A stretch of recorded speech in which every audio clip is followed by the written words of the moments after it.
MP board वार्षिक परीक्षा 2024 के लिए हम कक्षा 11वीं हिंदी के 19 मार्च के पेपर के लिए देखिए 19 मार्च को आपका हिंदी विषय का पेपर है और बाकी आपके कुछ पेपर हो चुके हैं। तो आज की इस वीडियो में मैं आपको दो अंकीय क्वेश्चन बताऊंगा। देखिए ऐसे क्वेश्चंस बताऊंगा जो कि आपके पूछे ही जाएंगे, बिल्कुल 100% पूछे जाने के चांसेस हैं इनके। और ये क्वेश्चन जिस विद्यार्थी ने तैयार कर ली ना, आपकी यहाँ पर पूरी की पूरी तैयारी हो जाती है ना। और सभी पार्ट्स में मैं वीडियो डालूंगा। देखिए पद्य साहित्य का हो गया, यानी कि काव्य खंड आपका अलग से कंप्लीट करवा दूंगा। पद्य साहित्य के यानी कि पद्य साहित्य से जो क्वेश्चन आते हैं वो अलग से कंप्लीट करवा दूंगा। गद्य साहित्य के क्वेश्चन अलग से वीडियो में है ना। और काव्य खंड के क्वेश्चन, गद्य खंड के सभी वीडियोस आने वाले हैं। फर्स्ट वीडियो है ये आपका पद्य साहित्य का है ना, और आपका वितान भाग का हो गया है ना। तो सब कुछ कंप्लीट करवा दूंगा, बस आप लोग चैनल से जुड़ जाइए। जो भी छात्र नए हैं एक एक करके सभी वीडियोस देख लेना। देखिए पहला क्वेश्चन है आपका, भक्ति काल को हिंदी साहित्य का स्वर्णयुग क्यों कहा जाता है। देखिए एक भी क्वेश्चन नहीं छोड़ना है, जो जो क्वेश्चन बताऊंगा अच्छी तरीके से याद कर लेना है। बहुत ही सरल भाषा में यहाँ पे मैं आपको समझा रहा हूँ। देखिए निम्नलिखित कारणों, कुछ कारण है, यानी कि सीधी बात है, भक्तिमय माहौल रहा इस काल में, तो साहित्य काल को यहाँ पर स्वर्णयुग कहा जाता है। देखिए लोक मंगल तथा समन्वय की भावना, भक्ति भाव का प्राधान्य ही रहा है, मतलब भक्ति काल नाम ही हो गया क्योंकि भक्ति भाव की प्रधानता रही है। इसके बाद है स्वांत सुखाय काव्य साधना, है ना। भाव एवं कलापक्ष का मणि कांचन युग है, निराशा में आशा का स्वर्णिम प्रकाश है। तो इस प्रकार से कुछ कारण हम देते हुए यहाँ पर लिखेंगे कि अतः हिंदी साहित्य का स्वर्णयुग भक्ति काल को कहा जाता है। तो इस प्रकार आपका आंसर हो जाएगा।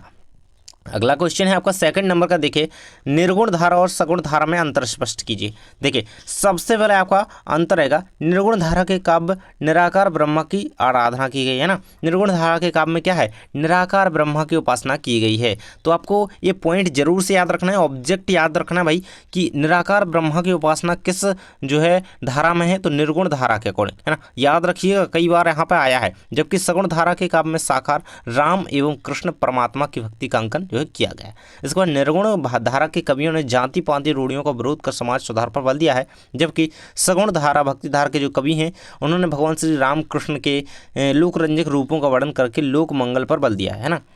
तो ये रहेगा आपका, है ना। तो निर्गुण धारा के कवि क्या कहते हैं, जाति पाति रूढ़ियों का विरोध करते हुए समाज सुधार पर बल देते हैं। जबकि यहाँ पे सगुण धारा भक्ति धारा में भगवान राम और कृष्ण की लोकरंजक रूप है ना, कि उनकी भी तो लोक कथाएं हैं, है ना। तो वो उनके कथाओं का वर्णन करती हुए, रूपों का वर्णन करती हुए लोक मंगल पर ही बल दिया है ना। सेम काम किया जा रहा है, लेकिन यहाँ पे क्या है, जाति पाति रूढ़ियों को विरोध किया जा रहा है पूरी तरीके से। और यहाँ पे श्री राम और कृष्ण के लोकरंजक रूपों का वर्णन करते हुए लोक मंगल पर बल दिया है।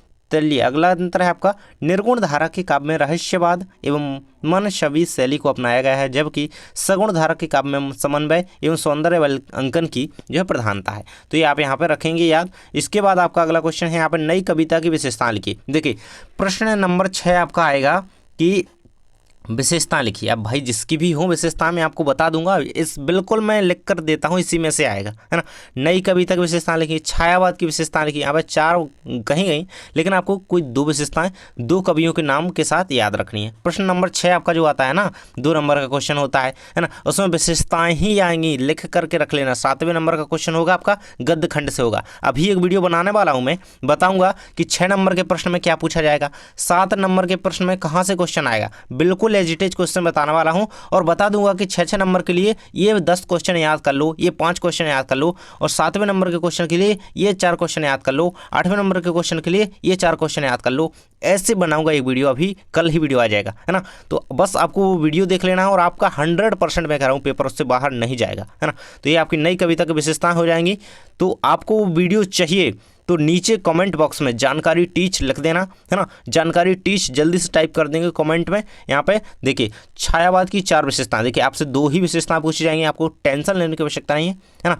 छायावाद की 2 विशेषताएं, प्रमुख 2 कवियों के नाम के साथ लिखिए। देखिए तो छायावाद की विशेषताएं, देखिए छायावाद के कवि कौन से हैं, प्रसाद पंत निराला वर्मा, ये प्रमुख कवि हैं, है ना। जयशंकर प्रसाद, महादेवी वर्मा, सुमित्रानंदन पंत, त्रिपाठी निराला, है ना। सूर्यकांत त्रिपाठी निराला, डॉक्टर नरेंद्र रामकुमार वर्मा। तो ये सारे जो है कवि हो जाते हैं इसके प्रमुख कवि, है ना। इनकी रचनाओं के साथ इनके नाम याद रख लेंगे आप तो अच्छी बात रहेगी। इसके बाद है इनकी विशेषताएं देखिए, सौंदर्य तथा प्रणय भावनाओं का प्राधान्य है, भक्ति में लाक्षणिकता एवं वक्रता की प्रमुखता है। देखिए जो भी विद्यार्थी जुड़े हैं ध्यान से वीडियो देखते रहिए, यहाँ पे आपको वीडियो छोड़ने की आवश्यकता नहीं है, सभी क्वेश्चंस को समझा रहा हूँ ताकि याद हो जाए। देखिए भाषा में लाक्षणिकता तथा वक्रता की प्रमुखता, ब्रह्मास्त्र निरूपण के स्थान पर स्वानुभूति निरूपण को प्रमुखता, प्रकृति का सजीव चित्रण, है ना, प्रकृति पर कवि द्वारा अपने भावों का आरोपण, है ना। तो प्रकृति का चित्रण इसमें छायावाद में किया गया है खासकर से, है ना। इसके बाद आपका काव्यखंड स्टार्ट होता है, यहाँ से देखिए काव्यखंड स्टार्ट होता है।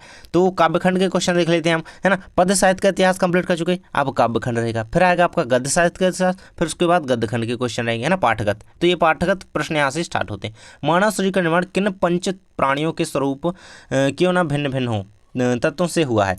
मतलब यहाँ पे बात की गई है कि मानव शरीर का निर्माण किन पंच तत्वों से मिलकर के हुआ है ना। तो ये क्वेश्चन आपका कई बार आया है, अभी आपकी अर्धवार्षिक त्रैमासिक में शायद पूछा भी गया है। देखिए उत्तर रहेगा अग्नि जल वायु धरती प्रकाश आकाश आदि 5 तत्वों से, है ना। ये 5 तत्व याद रखने हैं, अग्नि जल वायु और आकाश, है ना। इनसे जो है यहाँ पे इन तत्वों से मिलकर के मानव शरीर का निर्माण हुआ है। और कई लोग यहाँ पे अंगों के नाम लिख करके आ जाते हैं, है ना, कॉपियाँ देखी है मैंने। तो ये रहेगा आपका उत्तर, यहाँ पे अग्नि जलवायु धरती आकाश लिखेंगे, यही आपको यहाँ पे लिखना है, इनसे जो है मानव शरीर का निर्माण हुआ है। इसके बाद अगला क्वेश्चन है आपका, मीरा कृष्ण की उपासना किस रूप में करती हैं, वह रूप कैसा है। आंसर आपके सामने दिया गया है। मीरा ने सदैव अपने आराध्य भगवान श्री कृष्ण को माना है, अपने पति के रूप में उन्होंने स्वीकार कर दी है। उन्होंने कृष्ण की उपासना उसी दाम्पत्य भाव से की है। तो क्वेश्चन आया था कि मीरा ने भगवान श्री कृष्ण की भक्ति की है, किस भाव की भक्ति है मीरा की, तो यहाँ पे दाम्पत्य भाव की भक्ति है। और यहाँ पे किस रूप में, पति रूप में स्वीकार किया है ना। ये कई बार पूछा गया है, तो याद रखिएगा। चलिए बढ़ते हैं आपके अगले क्वेश्चन की ओर। चंपा ने ऐसा क्यों कहा कि कलकत्ता पर वज्र गिरे, है ना, वज्र गिरे। तो उत्तर में रहेगा वास्तव में चंपा के बाल मन में किसी प्रकार यह बात घर कर गई थी कि लोग पढ़ लिख कर धन कमाने के उद्देश्य से अपने घर एवं परिजनों से बहुत दूर महानगरों की ओर पलायन कर जाते हैं, जिससे उनके घर वालों को अत्यधिक परेशानी होती है और इससे जो घर जो है टूट जाते हैं। चंपा सोचती है कि कभी उसे पढ़ने के लिए क्यों कह रहे हैं। उससे आशंका है कि यदि उसका पति भी उसे घर से छोड़कर अकेला छोड़ करके चला गया तो कलकत्ता चला जाएगा, है ना। तो कलकत्ता चला गया, ऐदा कदा वह भी वापस, मतलब कभी कभी ही वापस लौटेगा। वह ऐसा कभी नहीं होने देगी और अपने पति को सदैव अपने साथ ही रखेगी। अतः क्रोध में बड़बड़ाते हुए तथा अनिष्ट की आशंका में वह कलकत्ता पर वज्रपात होने की बात कहती है, यानी कि जहाँ जाएगा वहाँ पर वज्र ही गिर जाए तो जाएगा ही कहाँ, है ना। ताकि जब कलकत्ता ही नष्ट हो जाएगा तो कोई भी अपनी पत्नी को छोड़कर, है ना, उसकी ओर पलायन नहीं करेगा। तो ये यहाँ पे तर्क देते हुए यहाँ पे चंपा ने इसलिए कहा था, इस प्रकार से लिख देना है। इसके बाद मायके आई बहन के लिए कवि ने परिताप का घर क्यों कहा है। बहुत ही ज़्यादा इंपॉर्टेंट क्वेश्चन है। देखिए एक भी क्वेश्चन नहीं छोड़ना है इनमें से। देखिए कवि की कुल 4 बहनें हैं, इनमें से एक विवाहिता है। कवि सोच रहा है कि सावन के महीने में उसकी विवाहिता बहन अपने माता पिता के घर यानी कि मायके में अपने परिजनों से मिलने आई होगी, है ना। तो कवि कहाँ है, जेल में है कवि, है ना। तो ये रहेगा वह अपने माता पिता एवं भाई बहनों से कुशल क्षेम जानना चाहती होगी, है ना। तो कवि ऐसा इसलिए कह रहे हैं क्योंकि वह कारावास में जो है कैद हैं। कभी भी उसकी बहन के भाई हैं, तो वो इसलिए ऐसा कह रहे हैं परिताप का घर, परिताप मतलब दुख का घर है, क्योंकि उसका एक भाई नहीं है वहाँ पर, बाकी सब हैं, तो एक नहीं हो तो अच्छा नहीं लगता। यहाँ पर उसके दिल पर क्या बीती होगी, उसे कितना दुख पहुँचा होगा ना। तो इसी कारण यहाँ पे कवि ने कहा है कि मायके बहन के लिए परिताप का घर। इसके बाद है चंपा को किस बात पर अचरज होता है और क्यों। भाई तो देख सकते हैं निरंतर चंपा वर्णों को भी नहीं पहचानती। देखिए ये क्वेश्चन जो है आपका बिल्कुल मैं कह रहा हूँ 100% याद कर लेना अच्छी तरीके से, किसी ना किसी सेट में जरूर से पकड़ा जाएगा। देखिए इसके बाद है चंपा को किस बात पर अचरज होता है और कौन। निरंतर चंपा वर्णों को भी नहीं पहचानती। जब कभी लिखते पढ़ते समय अक्षरों को पढ़कर गाते अथवा बोलते हैं तो चंपा को गहरा आश्चर्य होता है, क्योंकि वह न जानती नहीं कि वो चीज़ क्या है, वो बोल क्या रहे हैं ना, वो शब्दों को नहीं पहचानती। वह समझ नहीं पाती कि कागज़ पर अंकित काले काले चिड़ों से ये ध्वनियाँ कहाँ से आती हैं और कभी उन्हें अपने स्वर में कैसे बोल देते हैं। इसी कारण वह कवि से मुख से निकलते हुए स्वरों और कागज में छपे काले चिन्हों के मदद देखकर संबंध को देखकर आश्चर्यचकित में विस्मित हो जाती है। तभी तो वो आश्चर्य में है ना, क्योंकि उसे ना समझ में नहीं आता है वो काला काला वहाँ पर क्या लिखा हुआ, चिड़ी सी बनी हुई है ना, और वो कैसे उसे अपने स्वर में बोल लेते हैं। तो ये देखकर वो कुछ आश्चर्यचकित होती है। अपना घर से क्या तात्पर्य, इसे भूलने की बात क्यों कही गई है। यहाँ अपना घर से तात्पर्य व्यक्तिगत मोह माया में लिप्त जीवन, एक ऐसा सांसारिक जीवन जिसमें परिजन नाते रिश्तेदार इष्ट मित्र सभी मौजूद होते हैं, है ना।